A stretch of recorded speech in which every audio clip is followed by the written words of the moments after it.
National broadcasting news India में आपका स्वागत है। मुंबई मुख्य ब्रेकिंग न्यूज। मुंबई में जबरदस्त बारिश, लोकल ट्रेन ठप, सड़कों पर जल जमाव। 25 जुलाई को मुंबई में भारी वर्षा जारी रही, जिससे लोकल ट्रेन सर्विस बाधित हो गई और प्रमुख सड़कों पर जल भरा हुआ। मुंबई में मानसून की मार, मौसम विभाग का वार्निंग जारी। आगामी सप्ताह में भी मुंबई में निरंतर शक्तिशाली बारिश की संभावना बनी हुई है। तापमान लगभग 25.6 26.6 डिग्री सेल्सियस, नमी और तेज हवा के साथ स्थिति बनी हुई है।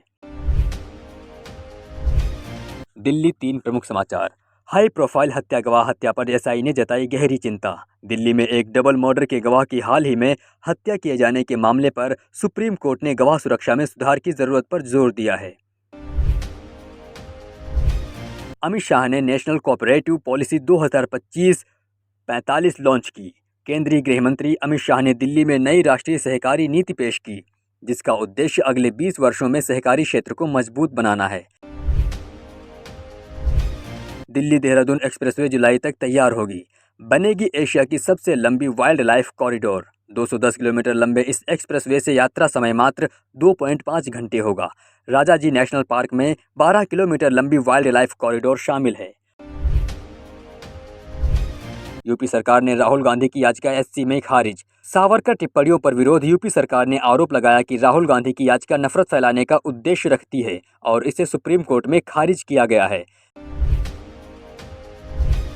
उत्तर प्रदेश जापान पर्यटन भागीदारी, बौद्ध सर्किट को बढ़ावा। यूपी सरकार जापान में निवेशकों से मिलकर बौद्ध पर्यटन सर्किट के विकास पर काम कर रही है। इससे निवेश में वृद्धि की उम्मीद है। बिहार में विभाजन, ईसी लॉन्च एसआईआर और विरोध। चुनाव आयोग ने 24 जून के आदेश के तहत राज्य में विशेष इंटेंसिव रोल रिवीजन एसआईआर लागू किया, जिसके खिलाफ सांसदों ने संसद परिसर में विरोध प्रदर्शन किया और पोस्टर जलाए गए। बिहार के 10 जिलों में आज से तेज बारिश का ऑरेंज अलर्ट। पटना सहित जमुई, बांका, गया, नवादा आदि जिलों में तेज बारिश और वज्रपात की चेतावनी जारी की गई है। किसान और आम नागरिक सतर्क रहें। बिहार में पर्यटन विकास, नई रेल विस्तार परियोजनाएं। राजगीर को जोड़ने वाले पटना अजीमाबाद रेल विस्तार से पर्यटन बढ़ावा मिलेगा। श्रावणी मेला के समय विशेष स्टॉपेज किए गए हैं। बंगाली भाषा के खिलाफ भाषाई आतंकवाद। मुख्यमंत्री ने आरोप लगाया कि सरकार बंगाली भाषी लोगों के खिलाफ भाषाई उत्पीड़न कर रही है और भाषा आंदोलन की जरूरत बतलाई है। स्पोर्ट्स, भारत बनाम इंग्लैंड चौथा टेस्ट। ओल्ड ट्रैफर्ड पर दिन 2 में अंशुल काम्बोज ने बेन डकट को आउट। मोहम्मद सिराज के साथ थोड़ी उलझन भी देखी गई। चीन open badminton quarter final. Unnati Hooda विश्व नंबर 4 यामागुची से हार गईं। अनुन्नति ने राउंड 16 में पीवी सिंधु को हराया, लेकिन क्वार्टर फाइनल में जापान की अकाने यामागुची ने उन्हें हराया और प्रतियोगिता से बाहर किया। Son of Sardar 2 Hindi film 25 जुलाई को रिलीज हुई। अजय देवगन और मृणाल ठाकुर की फिल्म सन ऑफ सरदार 2 ने 25 जुलाई को सिनेमाघरों में दस्तक दी है। गणेश मूर्तियों की इमर्शन नीति में सुप्रीम कोर्ट निर्देश।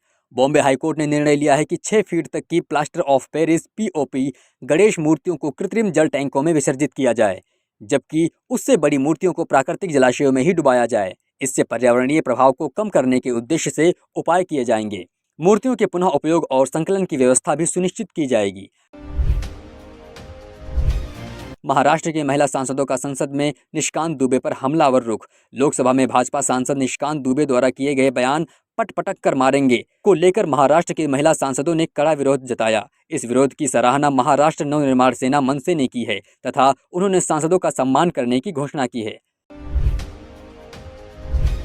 महाराष्ट्र में नर्सिंग सेवाओं की स्थिति सामान्य। 6 दिवसीय हड़ताल स्थगित। महाराष्ट्र राज्य नर्स यूनियन ने सरकार को लिखित सहमतियों के बाद 6 दिन की अनिश्चितकालीन हड़ताल को अस्थायी रूप से स्थगित कर दिया। प्रमुख मांगों में संविदात्मक नियुक्तियों का समापन, प्रोबेशनरी कर्मचारियों की सुरक्षा और सार्वजनिक स्वास्थ्य नर्स की बहाली शामिल थी।